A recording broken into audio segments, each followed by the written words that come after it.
Chapter 820, Trouble. Greed and entitlement flare among the Yenlu group's women. Sun Wanqi proudly invokes her status. Her father and grandfather are high officials, to demand a nicer room. Her schoolmate Zhu had tried to satisfy her by arranging a separate compartment. The women complain that men hoard better lodging, but Su retorts that Zhang Yi must give her privileges. Finally, Su gets a single cabin, but Zhu smirks that it's just a utility storage room with diesel stains, hardly luxurious.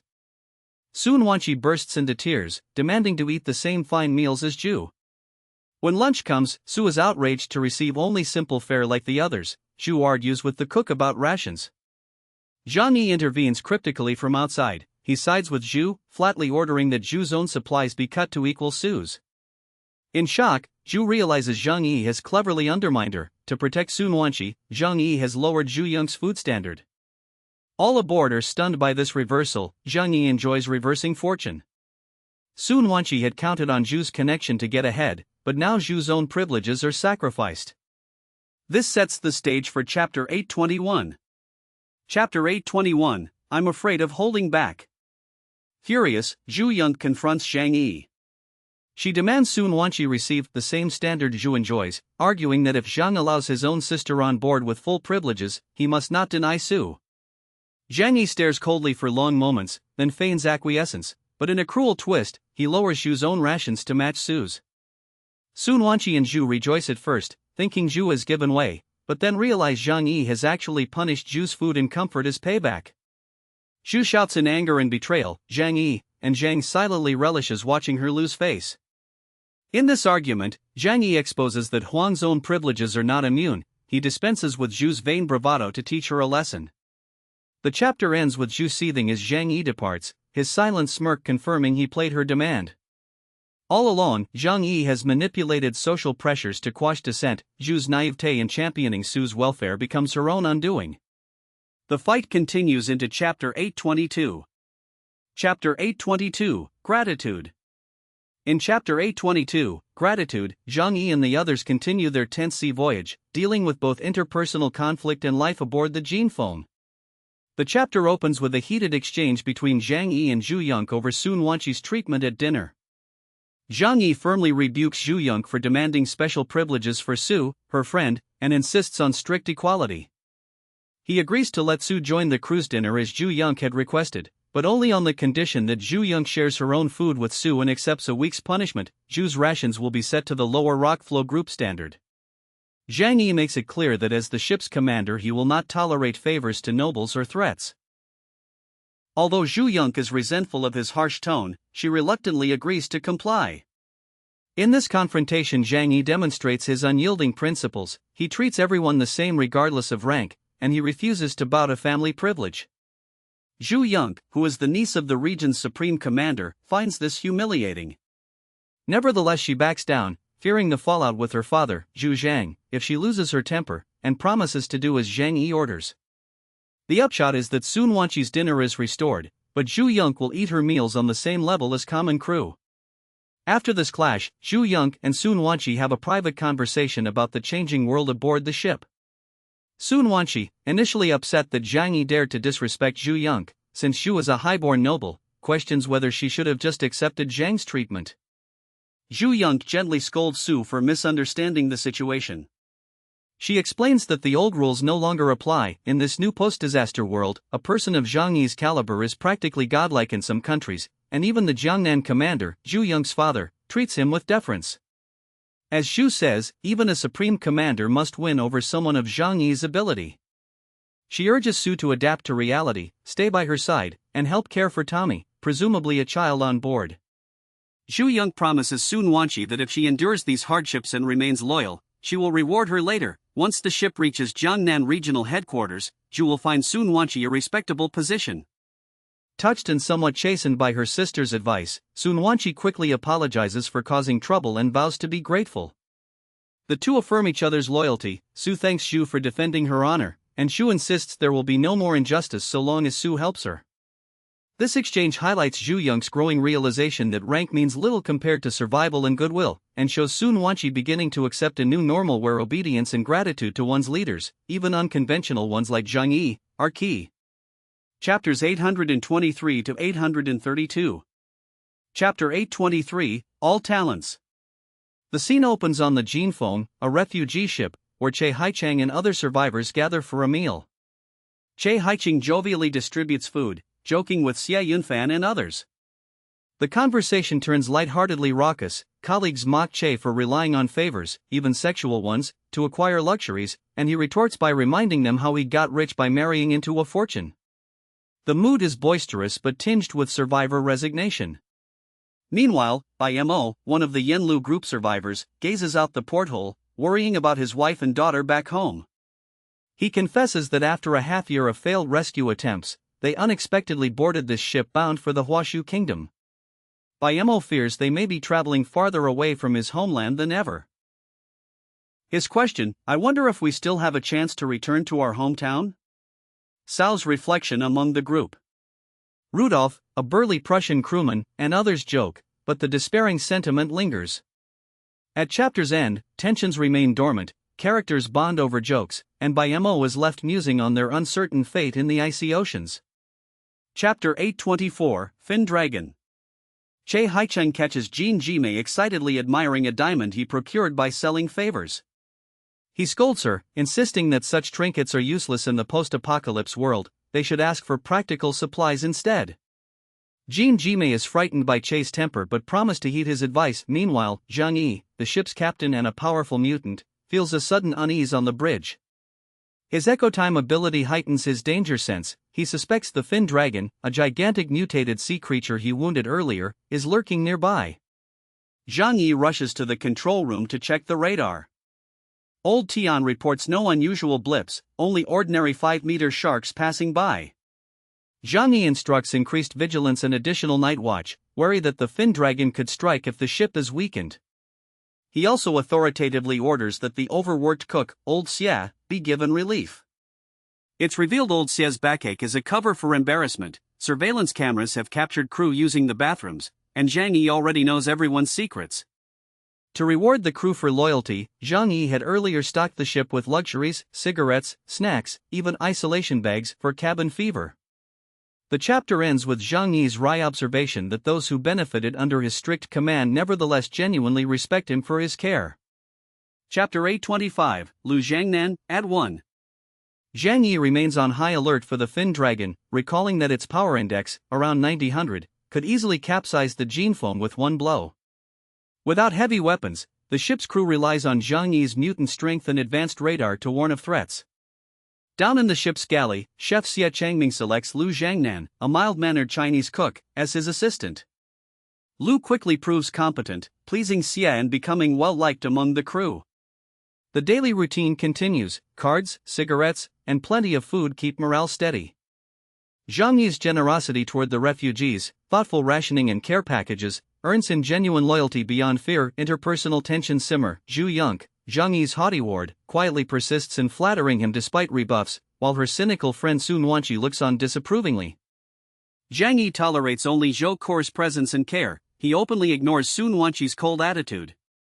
The survivors sense his priority: nothing matters but reaching safety. By dawn, warship escort should meet them near Huashu's waters. Zhang Yi has arranged contact with military forces. With duties running smoothly, the crew settles into the voyage. Chapter 826. Yamada Masana. At breakfast the next morning, Zhang Yi notices Lu Jingnan's familiar face and tests him. He quizzes Lu on his background and even demands a phrase in Cantonese. Lu stammers. Zhang Yi realizes this Lu Zhangnan is an imposter.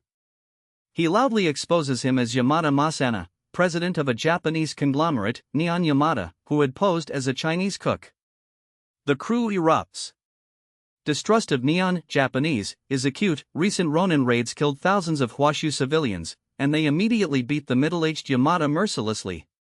Xie Changming, enraged at being deceived, nearly kills him with a boning knife.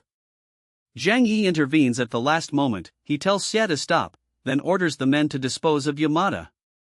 The implication is clear: Yamada, as a hated Japanese, won't be spared. Zhu Yonk and Sun Wanqi, arriving to help Yamada, whom he'd protected on Yenlu Island, barricade the hatch to prevent his throwing overboard. Sun Wanqi cries, "Save Mr. Yamada," but Zhang Yi coldly rebuffs them. He commands a guard to slap Sun Wanqi for her interference. Alarmed, Li Zhongyu, leader of the Yanlu survivors, and surgeon Zhang Weiwei rush in, pleading for reason. The lower and middle decks watch with shock. The refugees had seen only Zhang Yi's sternness, and now witness apparently brutal violence. Li Zhongyu reminds Zhang Yi he promised to protect them all. The passengers, from peasants to expatriates, look on with growing fear and resentment of Zhang Yi. Chapter 827, You Don't Understand the Cruelty of the End of the World. Zhang Yi stands firm. When Zhu Yong suggests Yamada is innocent and should be spared, he snaps at her and the crowd. His terse answer, because he's a neon Japanese. So he has to get off my boat today. Sun Wanqi accuses him of racism. Killing a person because of his nationality is more terrible than the devil. Others fear Zhang Yi's arbitrariness. If that's the excuse, none of us are safe. Cao Weiwei rebukes him. Grateful survivors need not fear arbitrary death. Zhang Yi's response is withering and strategic. He orders Lao Tian to reveal the real-world context. In the last 6 months, Jiangnan suffered 190 million deaths, 92.79% fatality rate. Ronin, Japanese raiders, slaughtered tens of thousands in Huaxiu cities. Hearing these figures, the crowd's anger crystallizes into national hatred. People call Ronin beasts for attacking the already dying Huaxiu population. Having shown the cost of leniency, Zhang Yi's crew feels vindicated. Chapter 828, There Are Many Things You Don't Know. With the crowd appeased by outrage, Li Zhongyu and Zhu Yong still plead for Yamada's life. Zhang Yi dismisses them. He derides Yamada's charitable public image, exposing it as hypocrisy. To Sun Wanqi's shock, Zhang Yi recounts Yamada's real past. Yamada, as Lu Zhangnan, ran Weiman Food Company in Tianhai. He secretly used foul, expired ingredients to make pre-packaged meals, selling them to schools and markets. A poisoning scandal later broke. Yamada fled to Japan after making a fortune. Zhang Yi, as a former warehouse worker, knew all this from the inside. He calls Yamada a dirty, despicable bug whose conscience should surely hurt. The crowd gasps. One woman realizes her son was sickened by Yamada's food. Yamada weeps and admits partial guilt, but claims he was forced and even donated to charity later. The refugees, remembering his kindness on the island, feel torn. Chapter 829, Ocean Turtle. Sun Wanqi bravely defends Yamada, recounting how he cared for her on Yanlu Island, secretly bringing her turtle milk for protein. Zhang Yi pauses, puzzled. Turtle milk? Do turtles have milk? Crew members state bluntly that no turtle produces milk. Sun Wanqi is embarrassed but insists she drank it. Zhang Yi smirks. She was tricked into drinking something else entirely, implied to be animal excrement or fertilizer. The others stare Yamada down. The son of a high-ranking official, Sun Wanqi, was deceived by this vile man. They agree he should die for poisoning children. Yamada crawls to Sun Wanqi, sobbing that he treated her like a daughter. Sun Wanqi's faith wavers, but Zhang Yi sneers that her saintly heart has reached a disgusting level. He has the crew prepared to throw him into the sea. Yamada's pleas, I want to live. Miss Su, I love you, go ignored. Sun Wanqi and Zhu Yong try one last time to intercede. Zhang Yi snaps at them. He taunts Sun Wanqi with letting her eat their food every day if she's so protective. He reveals he actually has storehouses of collected supermarket food, likely tainted, but refuses to help. Sun Wanqi, angered and frightened, reluctantly agrees to give up pleading. With no one left to stop it, Yamada is dragged overboard. Che Haicheng and others cheer. Zhang Yi's savage justice is complete. Chapter 830, After all, I'm not a devil. The scene cuts to the Jinfeng deck. Zhang Yi and a shocked crowd witness Yamada's corpse-like body frozen under the ship. Che Haicheng loudly hails Zhang Yi as messenger of justice, even kneeling to kiss his feet. Zhang Yi is disgusted and warns Che Haicheng to apologize sincerely instead. Che Haicheng clings and vows absolute loyalty, clearly fearing the same fate if he displeases Zhang Yi. Exploiting Che's submission, Zhang Yi commands him, find any other garbage on this ship, especially the Japanese, get them. Che Haicheng pounces. He drags out 2 more Japanese passengers, Yamada's ex-wife and a frightened young man. Shu Yong pleads for mercy, calling herself Yamada's daughter. but Zhang Yi coldly ignores her. He asks the young Japanese man his name, noticing his accent betrays him as Neon. Zhang Yi simply glances at the woman and turns back to the man. Xu Yonk eventually intervenes, but Zhang Yi smiles and says, "Forget it, I'm not a demon." He tells his crew not to kill the pair. Resigned, the captives are given a life raft and rations to drift away. Chapter 831, I don't owe them anything. Zhang Yi's crew prepare the rubber boat and provisions for the 2 Japanese stowaways. Old Tian remarks they only have 2 lifeboats. Zhang Yi quips they should be lucky to get even a raft. Xu Yonk still has misgivings, but after seeing the elderly Yamada thrown to his death, even she reluctantly agrees to their exile. At least they were spared execution. The rest of the passengers relax, many laughing that Zhang Yi's leniency has been shown. Only foreigners like Bai Mo glance warily at the outcome. Before retiring, Che Haicheng again pledges to Zhang Yi he will be vigilant and report any disturbances. Zhang Yi smiles and puts Che in his place. "Don't bite anyone else, I don't want more trouble." Alone with Xu Yonk on deck, Zhang Yi is unrepentant. He declares he doesn't owe Japanese anyone any debt. "They have done me no favors, I can kick them off my boat if I want." He even says sparing them was his mercy, "It was me who allowed them to live a few more days. They should be thanking me." Xu Yonk protests that without his intervention they might still be alive. Zhang Yi coldly laughs, calling her naive. Crucially, he hints at a darker purpose: no one related to Li Zongyu who does not follow me will live.